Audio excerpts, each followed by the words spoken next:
If you're ready to say goodbye to being a boss babe or hustling 24/7, welcome to Life in Business. This is the podcast for women just like you who want an easy and effective way to grow your business that's built around genuine work-life balance, not growing a £1 million empire. I'm your podcast host, Libby Langley, award-winning business coach and Amazon best-selling author, known as the Queen of Easy Business because of my sensible and easy-to-implement ways to earn more by doing less. In Life in Business, I share with you how to make small but effective tweaks, how to be confident in your business decisions, and how to make a healthy and guilt-free profit doing exactly what you love the most without working 14 hours a day. Get ready to make your dreams a reality. Here's this week's episode. The worst thing that could have happened to me in business happened. And I'm going to tell you the story of it. And I'm going to tell you what you can do to minimise the utter carnage that comes about when you're poorly. Oh, yes, for 3 years I had thought I was immune. And then I got COVID. And it utterly knocked me for six. And I mean utterly knocked me for six. I was out of action for nearly 2 weeks and I felt absolutely dreadful. Now, I admit that I had been kind of smug, I guess, about the whole illness thing, because I don't get poorly very often at all. And I'd not had COVID, and my husband had it at Christmas 2021 and was ill for a couple of days, but then was fine, but had to isolate for 10 days. So that was our Christmas that year. And I didn't catch it, didn't get it then. I've had friends who've had it who I've seen, didn't catch it then. I'd been to gigs, I'd been to big football matches, I'd been weddings, all sorts of stuff, not caught it. And so, yeah, I really did kind of think that I was immune to it, and somewhat naively. And then we went to Manchester. It's not casting aspersions on anybody in Manchester, but the train was really busy on the way there with an assortment of football fans, a couple of football matches on. And I reckon that that's where I got it. I don't know this. I mean, there was nobody coughing or spluttering or anything, but that's what I reckon. So that was the Saturday. The Monday evening, it developed quite quickly, this kind of sore throat. I started to get this, and I said to my husband, something ain't right, something's coming. And it was such a weird feeling that I kind of knew it was different to a cold or a cough. And so the next day I woke up and I'm like, oh, I am not well. So, I worked my way over the space of the next 11 days or so through every single symptom on the NHS website. The aching limbs, the cough, the blah. Anyway, it was awful. So I felt really poorly. I didn't leave the house for nearly 2 weeks. And yeah, I felt really poorly. So this wasn't just a case of taking a day off, or going back to bed one day or something. I was really poorly. Spent many days in bed. And so it's kind of inspired me to record this episode for you. Now I'm on the other side, about how to run your business when you're sick. Because I know that a lot of people listening to this, a lot of my audience are solopreneurs, such as I am. It is just us. We might have an assortment of people who do specific tasks for us, or we might have our own coaches to help us. We might outsource a few things, but ultimately it's us, right? We're the ones who have to deliver, and we're the ones who kind of make all the decisions in the business. And when you're sick, you can't do any of that. And it can be catastrophic. Can be total carnage for your business growth, can be utterly catastrophic. And I don't mean to catastrophize that at all, but I'm speaking from my own kind of experience here. I was really poorly and I did not get out of bed. And for nearly 2 weeks, which is a long time to have unplanned time away from your business. Now, I go on holiday, that's fine. I can happily go away for 2.5 weeks like we do most years in June, but I've planned for it. And I can also do bits of work as well. But when you're sick, you're kind of everything's just ripped out from under you. And you don't feel like doing anything as well, which is more the point, You just don't feel like it. And you sound bunged up and and it's not great. It's not great. But what I want to share with you today is kind of what I learnt in my 2 weeks of unplanned leave, and also give you some easy ways that you can plan ahead for sickness, which I know sounds ridiculous because you don't know when you're going to be poorly. But there are ways that you can be smarter in your business and you can plan ahead in your business for unscheduled time off, okay? You don't have to be sick. There could be any kind of crisis that happens in life because life throws shit at you, okay? So today is about kind of helping you deal with stuff that comes along unexpectedly and helping you be smarter in the way that you run your business so that this doesn't derail you, okay? This doesn't matter.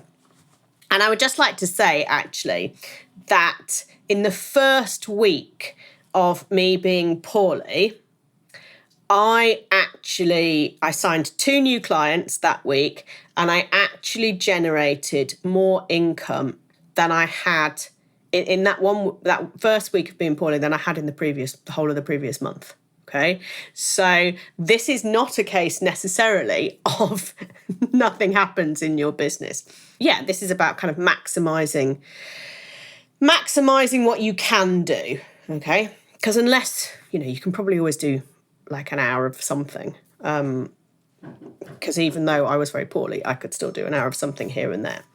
So the biggest lesson that I had here was the bare minimum is enough. We all spend in our business, no matter how structured we are and how systemized we are and how many boundaries we've got, we always do stuff that doesn't matter, ultimately, okay? And when you're poorly, the only thing that you have energy for is the absolute bare minimum. And for me, in that first week, that was 2 client calls to existing clients and 2 discovery calls with potential clients. So that was 4 calls, okay, that I did in that first week. And I got out of bed, did the call, went back to bed. Okay, it's literally all I had the energy for. But I knew that for an hour, I could convince myself that I was kind of okay. So 4 calls, that's all I did. 2 with existing clients, 2 with potential clients. That was my week's work. That was it. And what I realised was, and like I say, I generated more income in that week than I had in the previous month. So yay, it was worth me doing. But what I really learned is that all the other stuff that I do, half of it doesn't matter, okay? So focusing on sales activities is massively important. If you have limited energy, limited time, you can talk without coughing, whatever it is, focus on sales activities and focus on sales activities that are already scheduled in, such as discovery calls, things like that. I didn't want to postpone those calls. Now, I absolutely could have done, and people would understand that, but I didn't want to because I was in a good place in my business and I built up the right kind of momentum that I wanted, and everything was going how I wanted it to. So I didn't want to kind of put that on hold. And it was quite a difficult decision because I felt like utter shit, right? And I knew that I wasn't going to deliver to my existing clients, perhaps as well as I could do, but it's all cool. And what was interesting about the 2 discovery calls that I did. Now, my calls, anybody can book a call with me, a free 30-minute call. You are welcome to book one of those with me to talk about your business, where you are at your business, where you want to go, and I'll offer you some quick wins, and then we can talk about how to work together, right? So I had 2 of these calls booked in, and I absolutely wanted to do them, even though I felt awful. And the thing was, because I felt so awful and everything was bunged up, it was horrible. So I wasn't really thinking, this kind of brain fog that COVID gives you, I wasn't really thinking properly, right? So I knew I wasn't performing at my best. But because I was so focused on getting through the call and supporting the potential clients as they were on their journey, actually, they were really good calls because I didn't have the energy.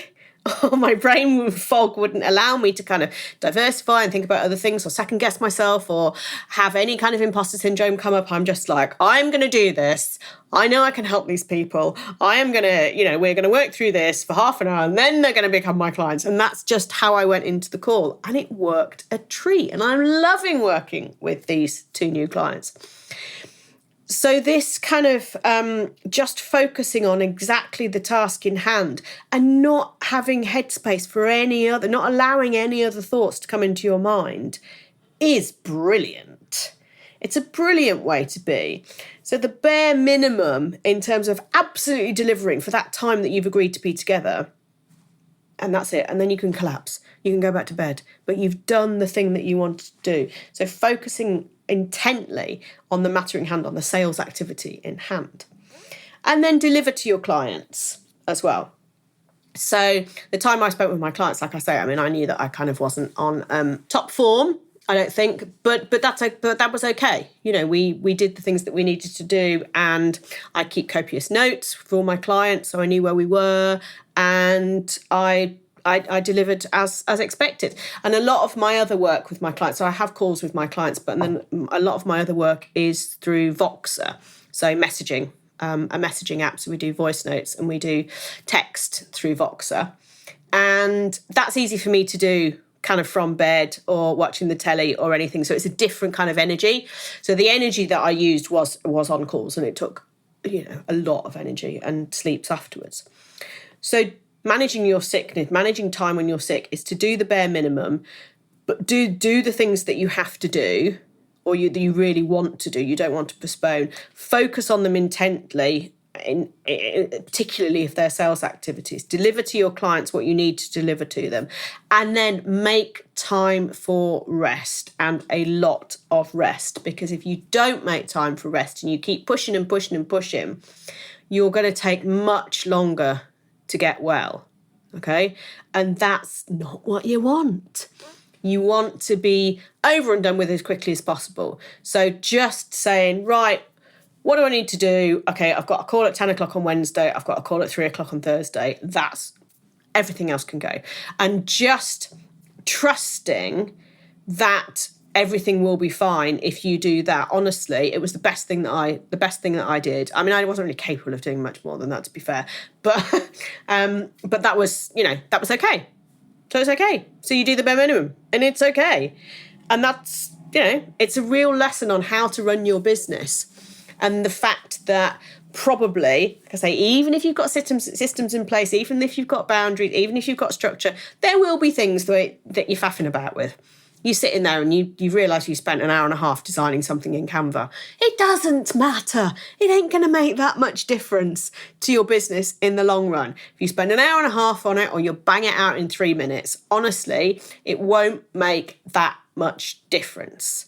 So adopting that kind of, I'm going to get this done and then I'm going to go and do something else, be that going back to bed or be that doing something more interesting, is a brilliant way to run your business. It's not about being slapdash, it's about being really, really efficient and using your time and energy on the things that actually matter, which is great.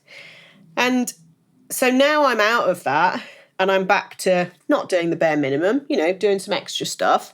Then these are some things now that can help you get ahead. And getting ahead is really great because if then you are sick, don't matter. Nobody knows you've disappeared. Okay. You don't have to share it with anybody. Your business can just keep running. Or you can actually then just take some time off, which is lovely, to do other things, to live life, to enjoy life. to just go out and do something less boring instead. If you understand that reference from the 1980s children's TV show, why don't you? And the things that I would suggest that you do to kind of get ahead, so this is future-proofing as much as anything, okay, is batch create and schedule content. Not just social media content, okay? When I was poorly, I had, I think, 2 or 3 days worth of content scheduled. And other than that, I didn't. Oh my God, I didn't. And I did not feel like sharing anything on social media. I absolutely did not want to go on camera because I looked horrendous. Now, I was in my pajamas like for a fortnight practically.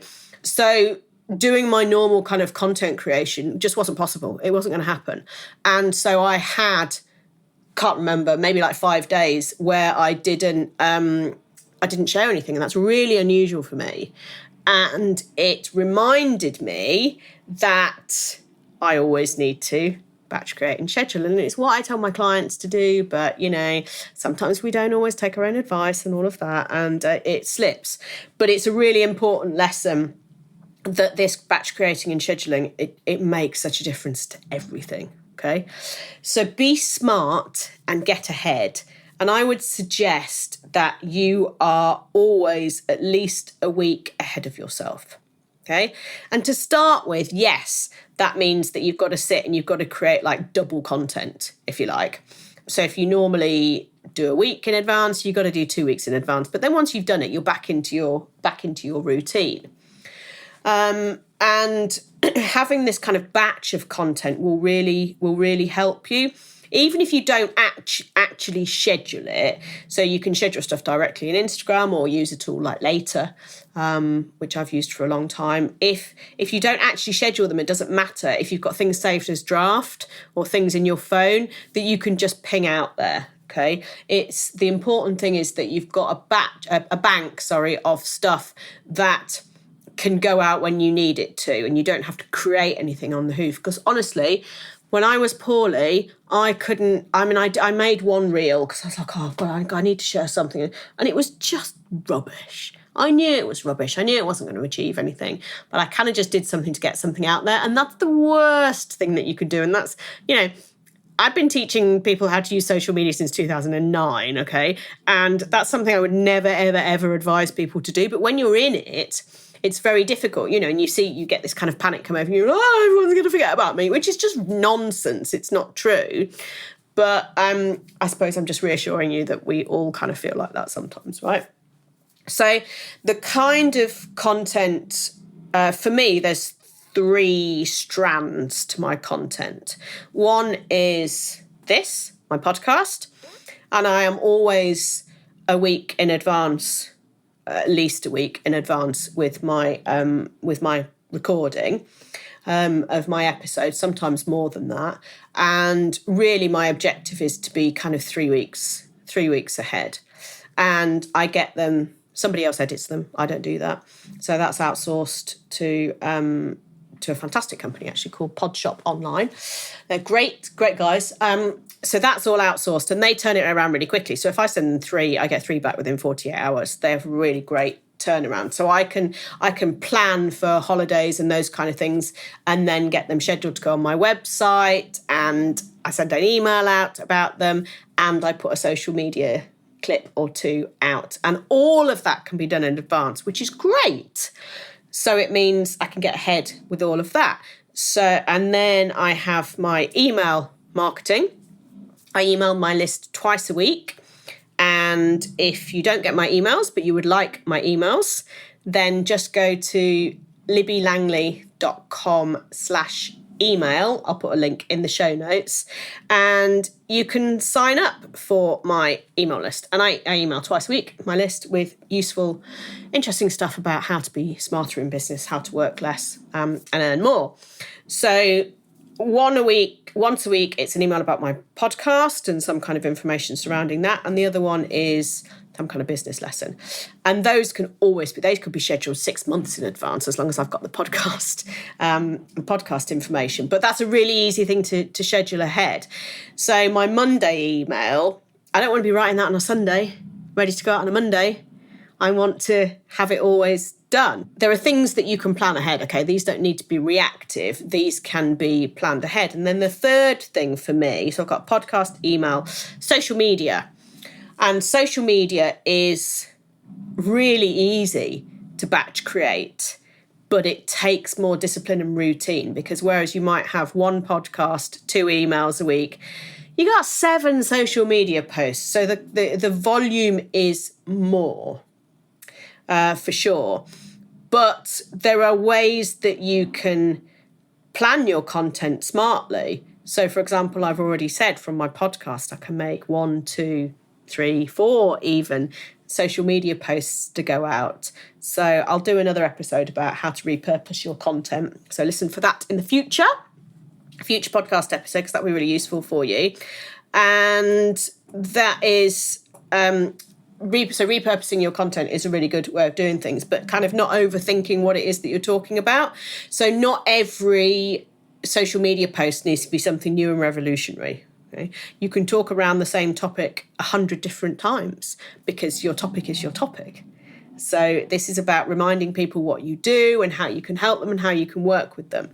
So you can certainly batch, you can do a brain dump, and then you can create either those graphics in Canva or little videos or however you're going to do it. And you can schedule it all, right?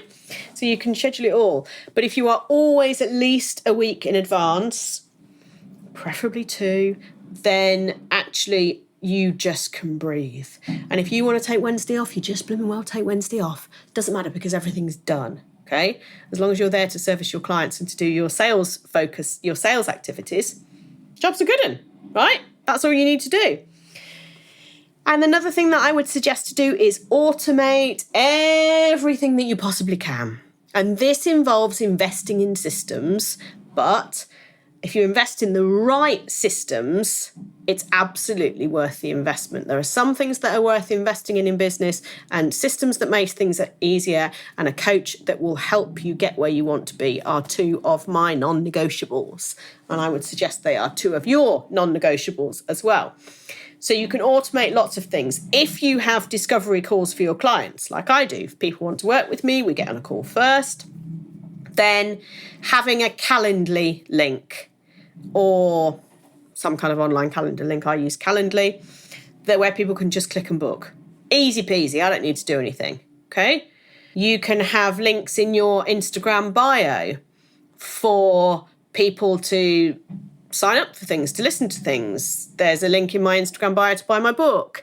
All these things that are sales-focused activities, income-generating activities. Perhaps people can buy things off you, like they can buy my book, or to get people to get on a call with you, yeah? All the things that we want to do to keep our business running. We can put links to those in our Instagram bio. We can put them on our LinkedIn. We can put them in our emails that go out. We can put them everywhere. And also freebies. If you've got some freebies, a free lead magnet, something that people can download, if you share the link to that or share that in your social media posts, it's going to keep people coming into your fold. It's going to keep the wheels of your business turning, even if you need to take time out because you're poorly, or, oh, I don't know, the cat needs to go to the vet, whatever this stuff is that happens to it all. And by automating all this stuff, actually, you are always present in your business, even when you're sitting on a beach, sipping a cocktail, or in bed feeling like utter shite.